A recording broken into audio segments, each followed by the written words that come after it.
សួស្តីពុកម៉ែបងប្អូនប្រិយមិត្តជាទីគោរពសូមស្វាគមន៍មកកាន់ Channel ឆ្នោតមានលៀបមួយរបស់ Admin ថ្ងៃនេះ Admin មានលេខតម្រុយល្អៗរបស់ឆ្នោតយួនសម្រាប់យកមកចែកជូនពុកម៉ែបងប្អូននៅថ្ងៃទី28 ខែ11 ឆ្នាំ2025នេះ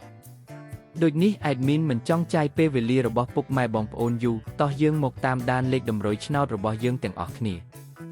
សម្រាប់លេខតម្រុយ2លេខមានលេខ77លេខ49និងចុងក្រោយលេខ12សម្រាប់លេខតម្រុយអូស2លេខមានលេខតម្រុយទី1អូស70និងលេខតម្រុយចុងក្រោយអូស40សម្រាប់លេខតម្រុយ3លេខមាន792គុណនិង415គុណ